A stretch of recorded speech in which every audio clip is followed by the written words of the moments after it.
Hi. Hi there. Welcome back to English for Specific Purposes. We are your hosts. I'm Mr. Daryl. And I'm Miss Tatia. მოგესალმებით, კეთილი იყოს თქვენი დაბრუნება ჩვენს ტელესკოლაში. მე თათია ვარ, ეს კი დერილია და დღევანდელი გაკვეთილის თემა არის ეკონომიკა.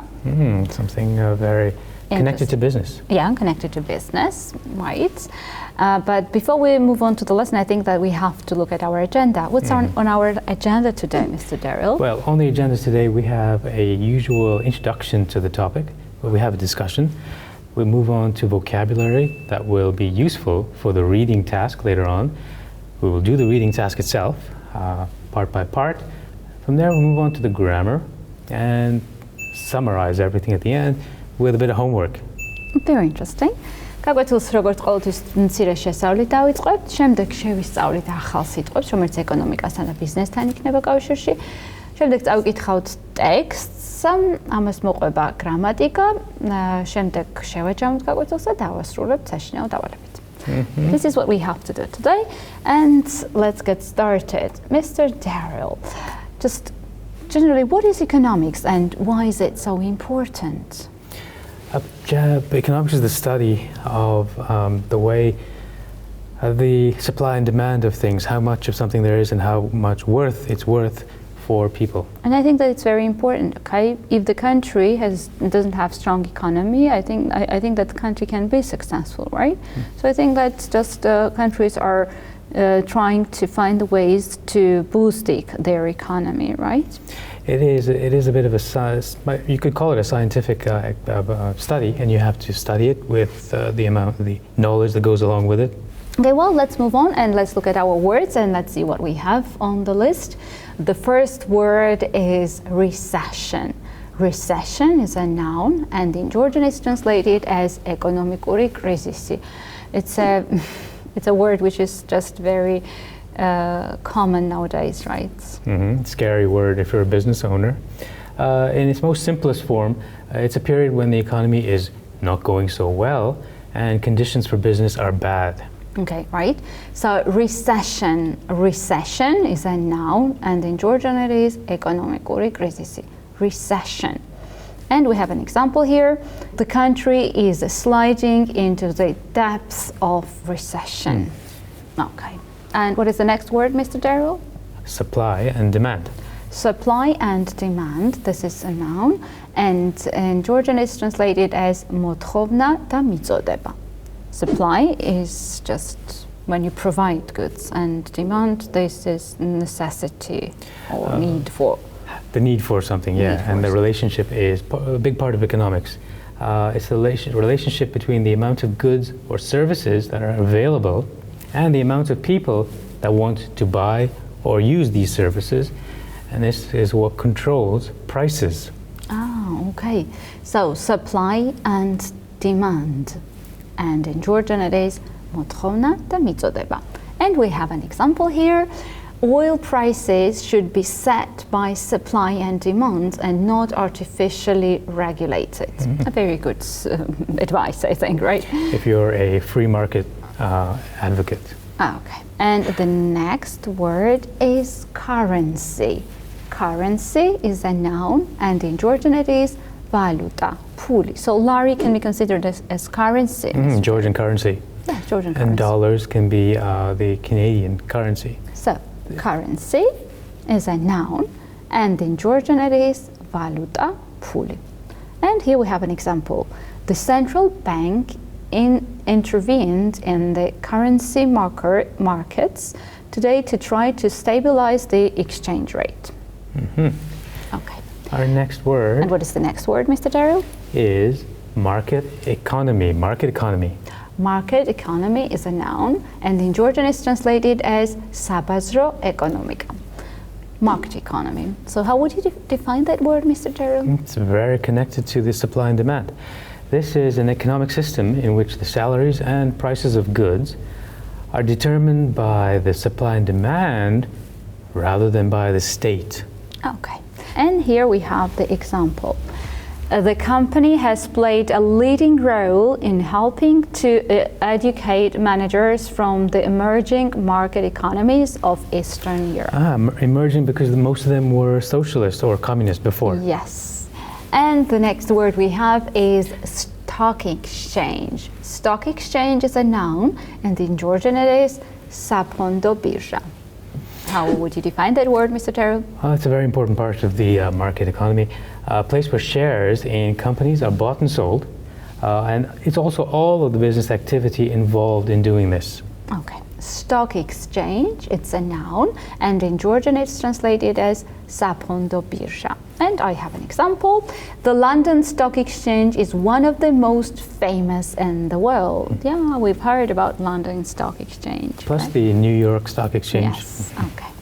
And I think that we have finished with the words, and it's time to practice. Well, here we have sentences with gaps, and we have to choose the right words for the gaps. Okay? I'll be the first if you're not against. No. Okay, well. The bank will supply and buy back foreign something. I think that they will supply and buy back foreign currency. Okay? Yes, okay. You are right. So the sentence sounds like that. The bank will supply and buy back foreign currency. Okay? Foreign currency is not local currency. For example, dollar would be foreign currency for Georgia. Correct. Okay. Now it's your turn, Mr. Derill, and here is the sentence. They bought some shares on the London. As you said before, stock exchange. And you're right, Mr. Derill, and the sentence sounds this way.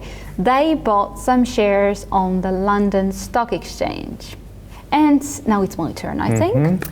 High unemployment is a direct result of the recession. Well done. Okay.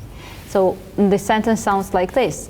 High unemployment is a direct result of the recession. So when there is recession, I mean the economic crisis in the country, very often the problem of unemployment emerges, right? Okay. And it's your turn now. Now we have the following sentence. The law of, and then we have a gap, and then governs the prices of goods. So we can go here. Well, governs, we use a synonym for governs initially, controls, and the law of supply and demand governs or controls the prices of goods. You're absolutely right. We've mentioned that usually this law of supply and demand controls the prices, okay? And the easiest task for me, and the sentence would sound like this. In a market economy, state intervention is minimal. That is correct. Okay. Well done. Okay, and I think that we can move on, and today we're going to read a very interesting text connected with economy. But before we read the text, we need to learn some words, because otherwise it will be difficult for us to understand the text, right? Okay, and let's look at the second set of vocabulary and see what the first word is. The first word is downturn. Downturn is a noun, and in Georgian it is ekonomikis krizisi. Okay? Downturn. Can you give us more details about the word, Mr. Derill? Yes, downturn is a reduction in the amount of something or the success of something, usually connected to the economy. Okay. Downturn. It's a noun, and in Georgian it is ekonomikis krizisi. Dakweteba ukusula. It can also be defined like that. And here is an example. There is clear evidence of a downturn in the housing market. Okay, it means that it's declining? It's declining. It's not as successful as it used to be. Yeah, okay. Let's move on. And what is the next word, Mr. Derill? Discounting. Discounting. Discounting is a noun, and in Georgian it is pasdakaleba. Discounting. Mr. Derill, is it when the prices are reduced? On purpose, in order to sell more, or there's some sort of economic plan to sell more. Okay. Discounting, it's a noun. And in Georgian it is pasdakaleba. And I have an example to show how the word is used. Shoppers are taking advantage of heavy discounting by retailers that are desperate to offload surplus stock. So when you have surplus stock, generally you have to... Too much. Yeah, too much. You have to introduce some discounts, right? Well, and the next word we have is to devalue. To devalue is a verb, and in Georgian it's translated as kaupasureba.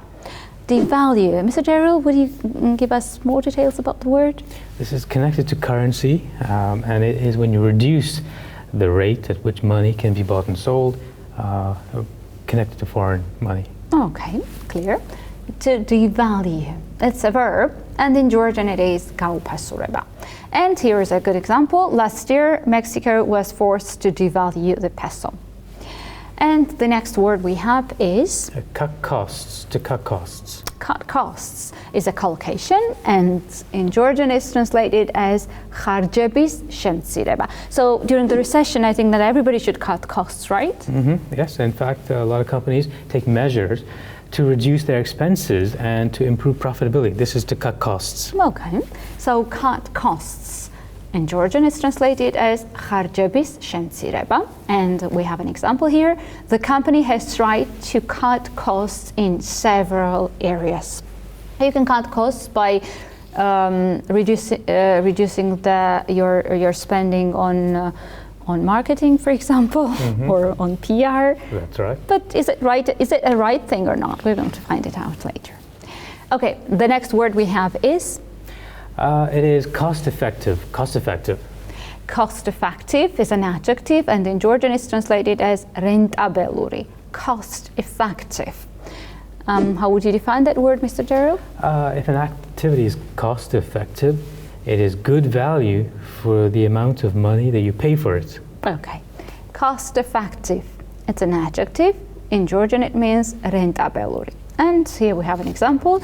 It wouldn't be cost-effective to buy an expensive new computer when all you want to do is store your photos. So why should you pay so much if you just want a phone which takes and stores photos? Exactly. I mean, some people just have, you don't really need a smartphone sometimes. Okay. Now let's move on, and the next word we have is incentive. Incentive is a noun, and in Georgian it is stimuli. Can you give us more information about the word, Mr. Derill? Incentive. Yes, incentive is something that encourages people to do something. Okay, for example, if the employers provide some bonus system, health it might be insurance. Health insurance or some benefits, apart from their salary, it might be incentive. For them to work harder and to prove themselves more. Okay. Incentive is a noun, and in Georgian it is stimuli. And we have an example here. Bonus payments provide an incentive to work harder. Okay, and I think that we have come to the reading section, but before we read the text, I want to discuss a question, okay? How can companies survive during a recession? So imagine that there is a recession, so how can you survive?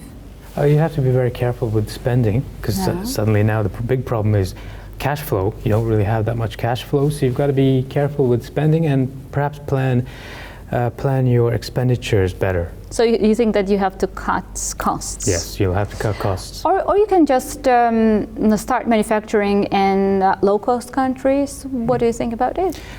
Wherever you can save money, you might have to do that. Yes, in fact. Okay, and what do you think? What can you cut your costs on? Is it reasonable to cut costs on marketing and PR? Possibly. Why not? Okay, we're going to read the text and find out if it is reasonable to cut costs on marketing and PR when it's time of recession. Okay. How the downturn can represent new business opportunities. So, businesses that spend money on innovative marketing campaigns will benefit. Bill Gates famously said that if he had $1 left, he would spend it on marketing. However, with countries still in a deep economic crisis, many companies are focusing on survival instead of strategies for growth. And who can blame them? The signals are still not that encouraging. Spending on marketing plans is surely crazy, not according to the UK's Chartered Institute of Marketing, which claims that companies are increasingly realizing that for the creative marketer with imagination and the right budget, the downturn is an opportunity. So how can a downturn be an opportunity? It's so strange. We'll have to find out now. According to the CIM, there are 6 key reasons why investing in a marketing plan pays off in a downturn. The first reason is that the obvious alternative, heavy discounting may devalue your brand in the long term. Secondly, people don't stop buying in a downturn, they just buy more safely. People don't necessarily want cheaper versions of things, they just want more convincing reasons to put their hands in their pockets. Third, if you don't communicate with consumers, you risk an out of sight, out of mind response. Consumers cannot understand why, in a recession, companies aren't desperate for business. So interesting, right? So I thought that just and during the recession, everybody stops buying everything. But here we can read that people still want to buy things, yes. Of course, so it doesn't stop. Well, fourth, companies of all sizes need to adapt to survive. Paul Spavin, strategic growth partner at the building and property consultant Tuffin Ferabi Taylor, says, "This was my first recession and I knew that cutting marketing costs is a false economy. So we invested in specific marketing campaigns to support the most sustainable areas of our business. We mixed trade advertising, direct mailing and PR support. In fact, our total marketing spending increased from 2.4% of turnover last year to 3.1% this year. Fifth, consumers want to know that you are on their side. Many companies are winning customers through incentive and loyalty schemes."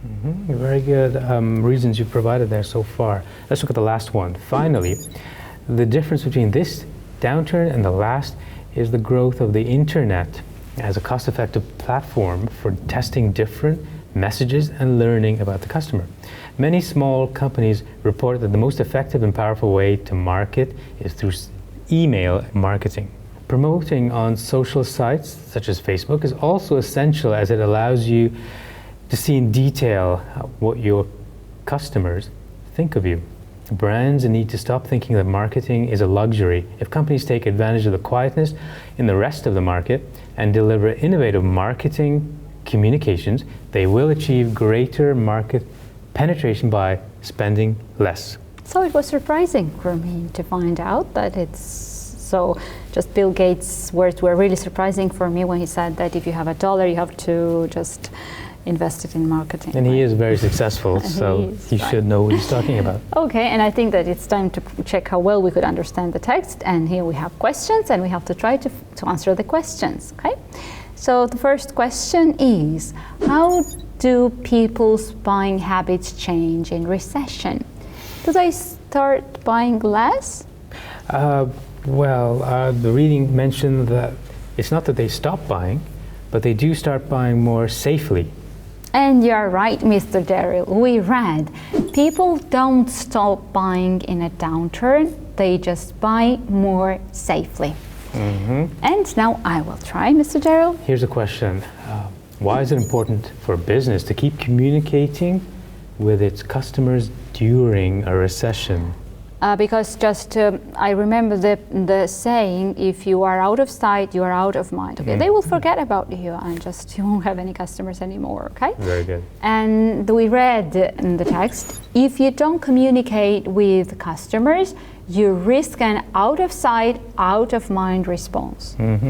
Okay, and it's your turn, Mr. Derill. Are you ready?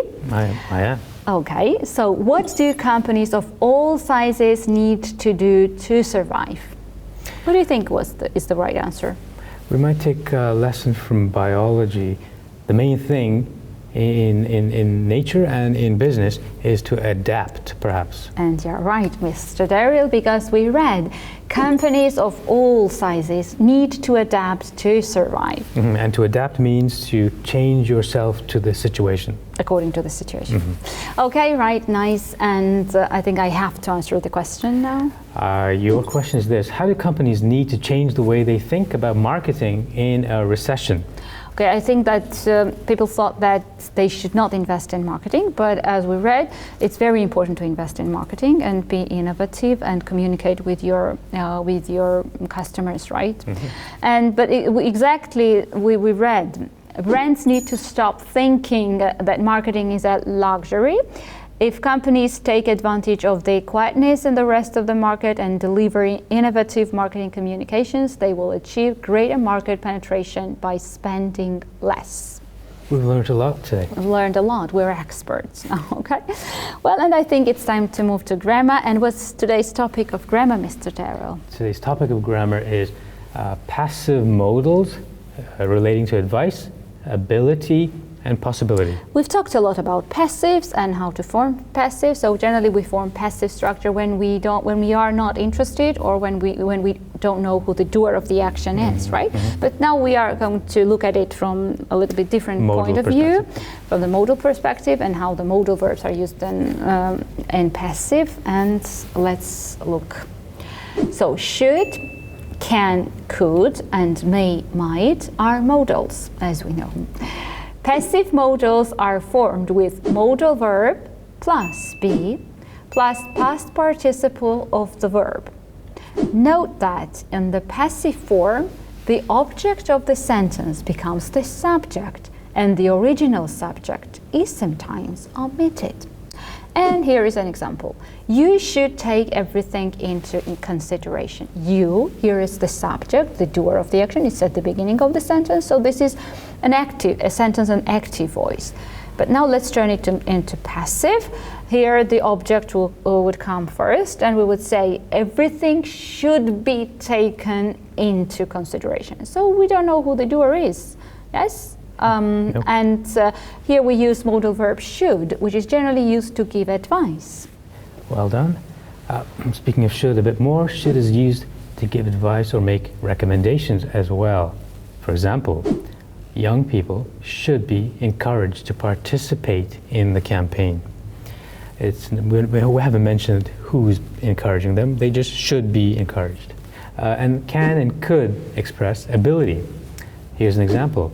Many problems can be prevented. Let's look at could. Could can also express future possibility. Here's our example. The solution could be found in future. Yeah.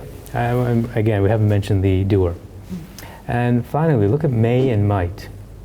They express present and future possibility. The meeting, for example, the meeting might be attended by all committee members. And it's time to practice and find out how well we can use the modals in passive structures. Here we have sentences in active voice and we have to transform them into passive voice, okay? So I'll try the first if it is possible. So the sentence is the following. 5 of the committee members will be unable to attend the next meeting. In my opinion, they might postpone the meeting. So I won't mention who will postpone the meeting, and I will say it like this. 5 of the committee members will be unable to attend the next meeting. In my opinion, the next meeting might be postponed. You haven't mentioned who's doing this. Okay, now it's your turn. Okay, look at this short little sentence. How can we solve that problem? Now, if I don't want to mention who is concerned here, we, for example, I would say it the following way in our passive modal voice. How can the problem be solved? You're absolutely right, Mr. Deril. And it's my turn now. And here is a question again. Do you think we should spend less money on marketing? And I would say it like this. Do you think less money should be spent on marketing? Here is an advice, kind of an advice. So of advice, I use here should and the passive structure. Okay, and now it's your turn, Mr. Deril. We have a sentence that says the following. We can cut costs during the recession. Now, so it's not important to say that it's we or somebody else. So how would you say? Especially when you're being formal. Especially when you're being formal. How would you say it? I would say it the following way. Costs can be cut during the recession. I think that this sounds much better. Well, it sounds, it's definitely used in a formal situation. Okay. Very interesting, and I think that we have finished with grammar too, and it's time to wrap up the lesson and just look back what we've done. We looked at vocabulary.